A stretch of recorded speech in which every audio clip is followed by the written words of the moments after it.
Chapter 4. In another moment we were standing face to face, I and this fragile thing out of futurity. He came straight up to me and laughed into my eyes. The absence from his bearing of any sign of fear struck me at once. Then he turned to the two others who were following him and spoke to them in a strange and very sweet and liquid tongue. There were others coming, and presently a little group of perhaps 8 or 10 of these exquisite creatures were about me. One of them addressed me. It came into my head, oddly enough, that my voice was too harsh and deep for them, so I shook my head, and pointing to my ears, shook it again. He came a step forward, hesitated, and then touched my hand. Then I felt other soft little tentacles upon my back and shoulders. They wanted to make sure I was real. There was nothing in this at all alarming. Indeed, there was something in these pretty little people that inspired confidence, a graceful gentleness, a certain childlike ease. And besides, they looked so frail that I could fancy myself flinging the whole dozen of them about like ninepins. But I made a sudden motion to warn them when I saw their little pink hands feeling at the time machine. Happily then, when it was not too late, I thought of a danger I had hitherto forgotten, and reaching over the bars of the machine, I unscrewed the little levers that would set it in motion, and put these in my pocket. Then I turned again to see what I could do in the way of communication. And then, looking more nearly into their features, I saw some further peculiarities in their Dresden china type of prettiness. Their hair, which was uniformly curly, came to a sharp end at the neck and cheek. There was not the faintest suggestion of it on the face, and their ears were singularly minute. The mouths were small, with bright red, rather thin lips, and the little chins ran to a point. The eyes were large and mild, and, this may seem egotism on my part, I fancied even that there was a certain lack of the interest I might have expected in them. As they made no effort to communicate with me, but simply stood round me, smiling and speaking in soft cooing notes to each other, I began the conversation. I pointed to the time machine and to myself. Then, hesitating for a moment how to express time, I pointed to the sun. At once a quaintly pretty little figure in checkered purple and white followed my gesture, and then astonished me by imitating the sound of thunder. For a moment I was staggered, though the import of his gesture was plain enough. The question had come into my mind abruptly. Were these creatures fools? You may hardly understand how it took me. You see, I had always anticipated that the people of the year 802,000 odd would be incredibly in front of us in knowledge, art, everything. Then one of them suddenly asked me a question that showed him to be on the intellectual level of one of our 5-year-old children. Asked me, in fact, if I had come from the sun in a thunderstorm.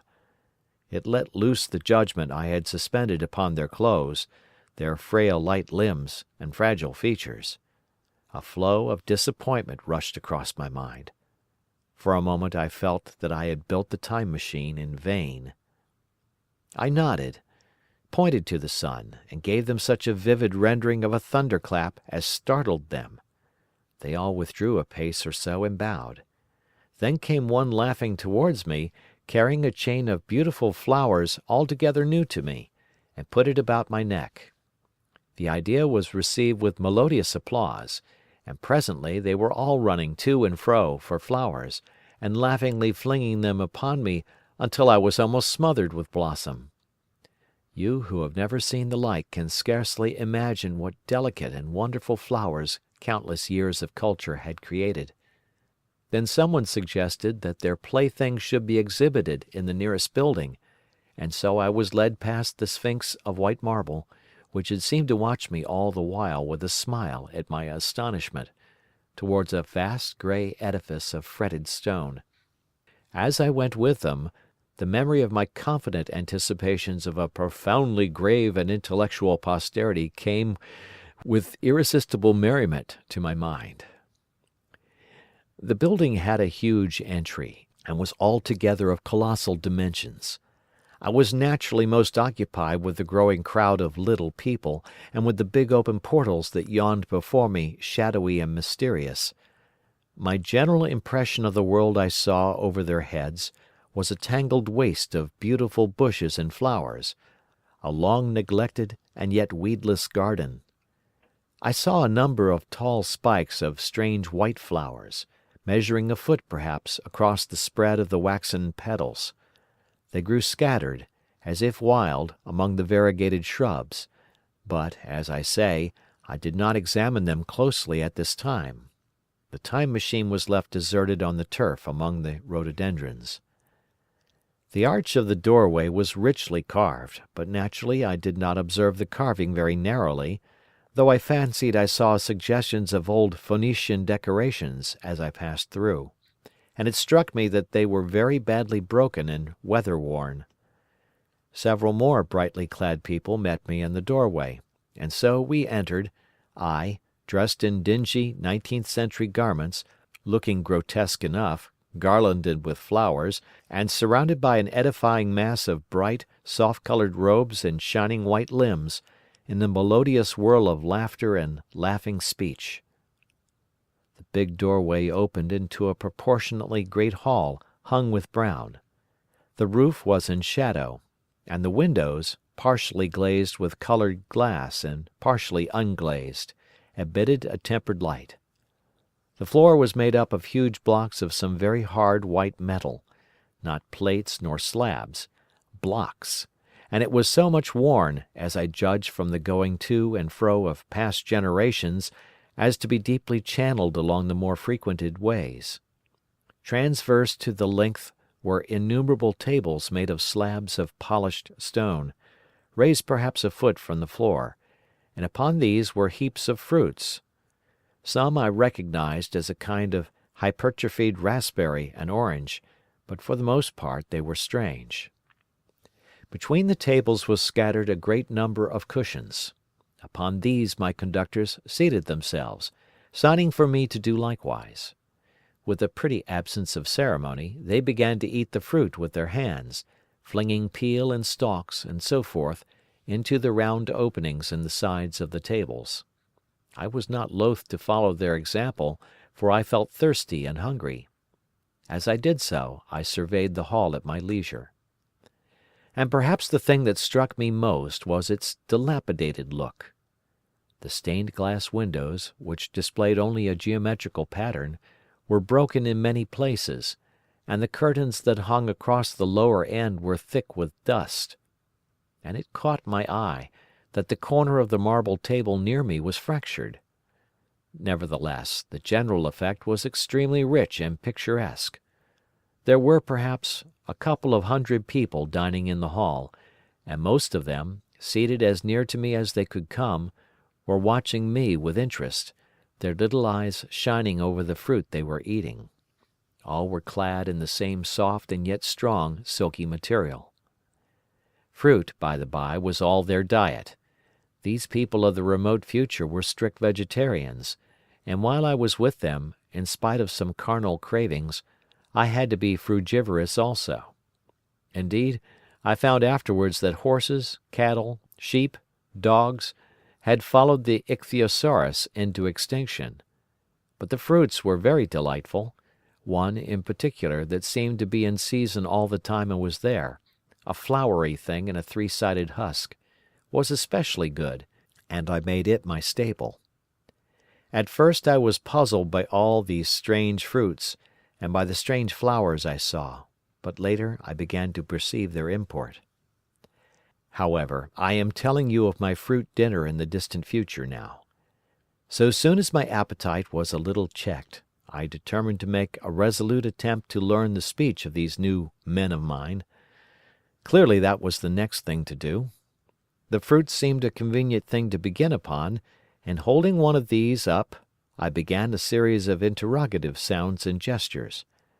I had some considerable difficulty in conveying my meaning. At first my efforts met with a stare of surprise or inextinguishable laughter, But presently a fair-haired little creature seemed to grasp my intention and repeated a name. They had to chatter and explain the business at great length to each other, and my first attempts to make the exquisite little sounds of their language caused an immense amount of amusement. However, I felt like a schoolmaster amidst children, and persisted, and presently I had a score of noun substantives at least at my command, and then I got to demonstrative pronouns, and even the verb to eat.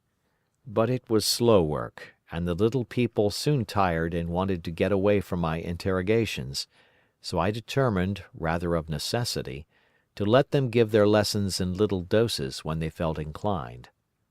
And very little doses I found they were, before long, for I never met people more indolent or more easily fatigued. A queer thing I soon discovered about my little hosts, and that was their lack of interest. They would come to me with eager cries of astonishment, like children, but like children they would soon stop examining me and wander away after some other toy. The dinner and my conversational beginnings ended, I noted for the first time that almost all those who had surrounded me at first were gone. It is odd, too, how speedily I came to disregard these little people. I went out through the portal into the sunlit world again as soon as my hunger was satisfied. I was continually meeting more of these men of the future, who would follow me a little distance, chatter and laugh about me, and, having smiled and gesticulated in a friendly way, leave me again to my own devices. The calm of evening was upon the world as I emerged from the great hall, and the scene was lit by the warm glow of the setting sun.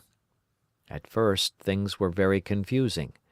Everything was so entirely different from the world I had known, even the flowers. The big building I had left was situated on the slope of a broad river valley, but the Thames had shifted perhaps a mile from its present position. I resolved to mount to the summit of a crest, perhaps a mile and a half away, from which I could get a wider view of this our planet in the year 802,701 A.D.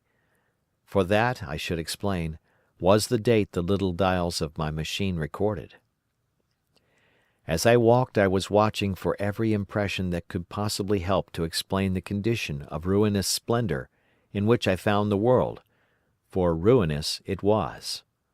A little way up the hill, for instance, was a great heap of granite, bound together by masses of aluminium, a vast labyrinth of precipitous walls and crumpled heaps, amidst which were thick heaps of very beautiful pagoda-like plants, nettles possibly, but wonderfully tinted with brown about the leaves, and incapable of stinging.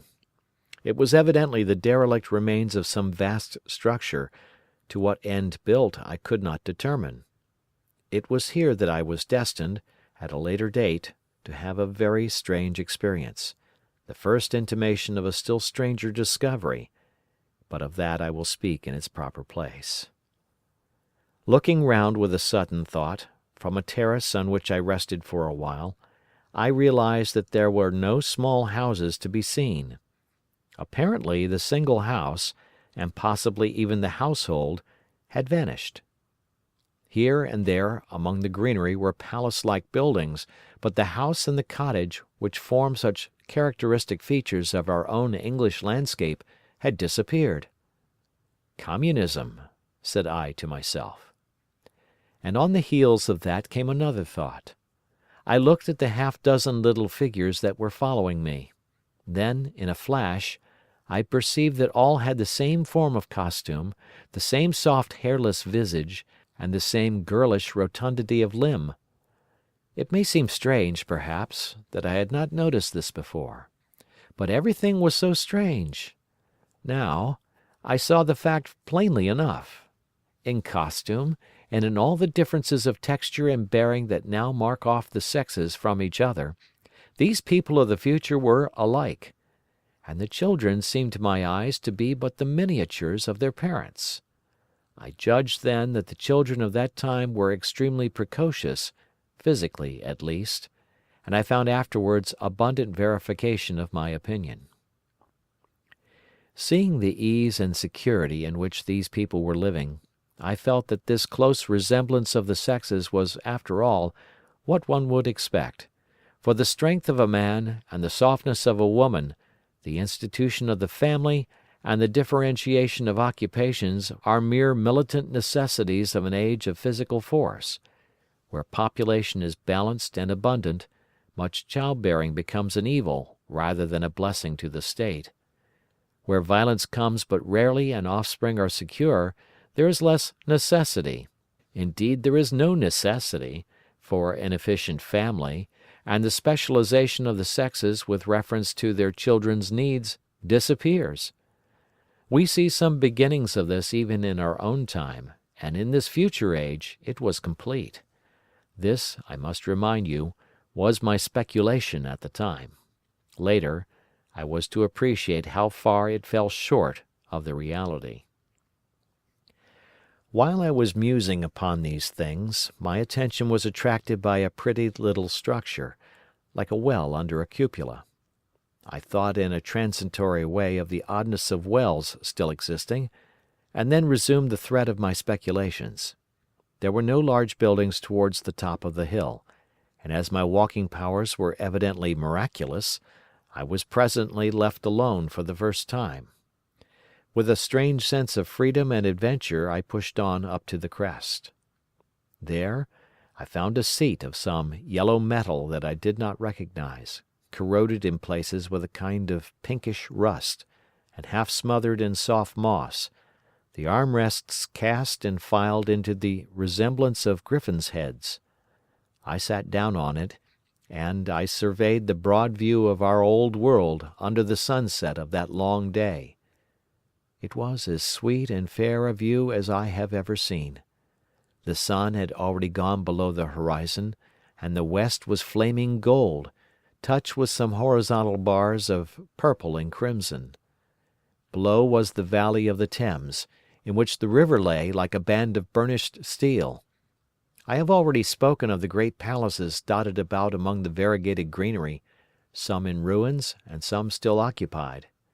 Here and there rose a white or silvery figure in the waste garden of the earth, here and there came the sharp vertical line of some cupola or obelisk. There were no hedges, no signs of proprietary rights, no evidences of agriculture. The whole earth had become a garden. So watching, I began to put my interpretation upon the things I had seen, and as it shaped itself to me that evening, my interpretation was something in this way. Afterwards, I found I had got only a half-truth, or only a glimpse of one facet of the truth. It seemed to me that I had happened upon humanity upon the wane. The ruddy sunset set me thinking of the sunset of mankind. For the first time I began to realize an odd consequence of the social effort in which we are at present engaged. And yet, come to think, it is a logical consequence enough. Strength is the outcome of need. Security sets a premium on feebleness. The work of ameliorating the conditions of life, the true civilizing process that makes life more and more secure, had gone steadily on to a climax. One triumph of a united humanity over nature had followed another. Things that are now mere dreams had become projects deliberately put in hand and carried forward, and the harvest was what I saw. After all, the sanitation and the agriculture of today are still in the rudimentary stage. The science of our time has attacked but a little department of the field of human disease, but even so, it spreads its operations very steadily and persistently. Our agriculture and horticulture destroy a weed just here and there, and cultivate perhaps a score or so of wholesome plants, leaving the greater number to fight out a balance as they can. We improve our favorite plants and animals, and how few they are, gradually by selective breeding. Now a new and better peach, now a seedless grape, now a sweeter and larger flower, now a more convenient breed of cattle. We improve them gradually, because our ideals are vague and tentative, and our knowledge is very limited, because nature, too, is shy and slow in our clumsy hands. Some day all of this will be better organized, and still better. That is the drift of the current in spite of the eddies. The whole world will be intelligent, educated, and cooperating. Things will move faster and faster towards the subjugation of nature. In the end, wisely and carefully we shall readjust the balance of animal and vegetable life to suit our human needs. This adjustment, I say, must have been done, and done well. Done indeed for all time, in the space of time across which my machine had leaped. The air was free from gnats, the earth from weeds or fungi. Everywhere were fruits and sweet and delightful flowers. Brilliant butterflies flew hither and thither. The ideal of preventive medicine was attained. Diseases had been stamped out. I saw no evidence of any contagious diseases during all my stay, and I shall have to tell you later that even the processes of putrefaction and decay had been profoundly affected by these changes. Social triumphs, too, had been effected. I saw mankind housed in splendid shelters, gloriously clothed, and as yet I had found them engaged in no toil. There were no signs of struggle, neither social nor economical struggle. The shop, the advertisement, traffic, all that commerce which constitutes the body of our world, was gone. It was natural on that golden evening that I should jump at the idea of a social paradise. The difficulty of increasing population had been met, I guessed, and population had ceased to increase. But with this change in condition comes inevitably adaptations to the change. What, unless biological science is a mass of errors, is the cause of human intelligence and vigor? Hardship and freedom, conditions under which the active, strong, and subtle survive and the weaker go to the wall. Conditions that put a premium upon the loyal alliance of capable men, upon self-restraint, patience, and decision, and the institution of the family, and the emotions that arise therein, the fierce jealousy, the tenderness for offspring, parental self-devotion, all found their justification and support in the imminent dangers of the young. Now, where are these imminent dangers? There is a sentiment arising, and it will grow, against connubial jealousy, against fierce maternity, against passion of all sorts. Unnecessary things now, and things that make us uncomfortable, savage survivals, discords in a refined and pleasant life. I thought of the physical slightness of the people, their lack of intelligence, and those big abundant ruins, and it strengthened my belief in a perfect conquest of nature. For after the battle comes quiet. Humanity had been strong, energetic, and intelligent, and had used all its abundant vitality to alter the conditions under which it lived, and now came the reaction of the altered conditions. Under the new conditions of perfect comfort and security, that restless energy, that with us is strength, would become weakness. Even in our own time, certain tendencies and desires, once necessary to survival, are a constant source of failure. Physical courage and the love of battle, for instance, are no great help, may even be hindrances, to a civilized man. And in a state of physical balance and security, power, intellectual as well as physical, would be out of place. For countless years I judged there had been no danger of war or solitary violence, no danger from wild beasts, no wasting disease to require strength of constitution, no need of toil. For such a life, what we should call the weak are as well equipped as the strong, are indeed no longer weak. Better equipped indeed they are, for the strong would be fretted by an energy for which there was no outlet.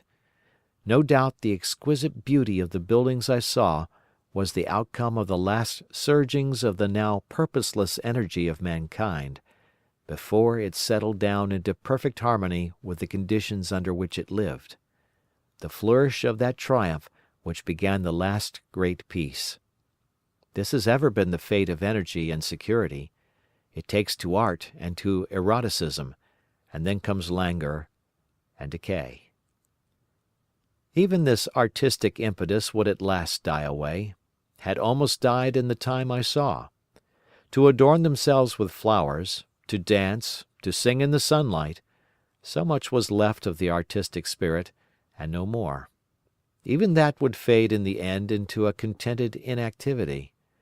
We are kept keen on the grindstone of pain and necessity, and, it seemed to me, that here was that hateful grindstone broken at last. As I stood there in the gathering dark, I thought that in this simple explanation I had mastered the problem of the world, mastered the whole secret of these delicious people. Possibly the checks they had devised for the increase of population had succeeded too well, and their numbers had rather diminished than kept stationary. That would account for the abandoned ruins. Very simple was my explanation, and plausible enough, as most wrong theories are. End of chapter. I pointed to the sun. At once a quaintly pretty little figure in checkered purple and white followed my gesture, and then astonished me by imitating the sound of thunder. For a moment I was staggered, though the import of his gesture was plain enough. The question had come into my mind abruptly: were these creatures fools? You may hardly understand how it took me. You see, I had always anticipated that the people of the year 802,000 odd would be incredibly in front of us in knowledge, art, everything. Then one of them, so I shook my head, and pointing to my ears, shook it again. He came a step forward, hesitated, and then touched my hand. Then I felt other soft little tentacles upon my back and shoulders. They wanted to make sure I was real. There was nothing in this at all alarming. Indeed, there was something in these pretty little people that inspired confidence, a graceful gentleness, a certain childlike ease. And besides, they looked so frail that I could fancy myself flinging the whole dozen of them about like ninepins. But I made a sudden motion to warn them when I saw their little singularly minute. The mouths were small, with bright red, rather thin lips, and the little chins ran to a point. The eyes were large and mild, and, this may seem egotism on my part, I fancied even that there was a certain lack of the interest I might have expected in them. As they made no effort to communicate with me, but simply stood round me, smiling and speaking in soft cooing notes to each other, I began the conversation. I pointed to the time machine and to myself. Then, hesitating for a moment how to express time, pink hands feeling at the time machine.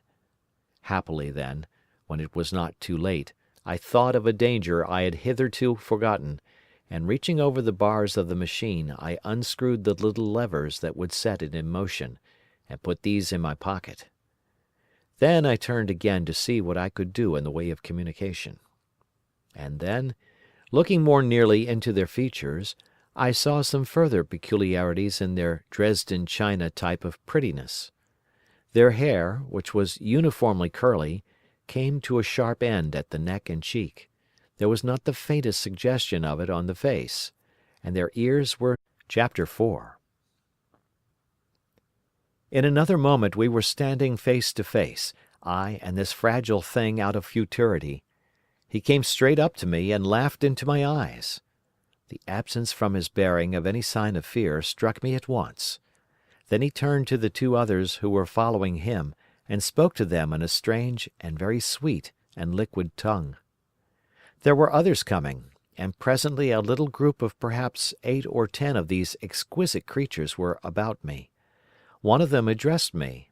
It came into my head, oddly enough, that my voice was too harsh and deep for them,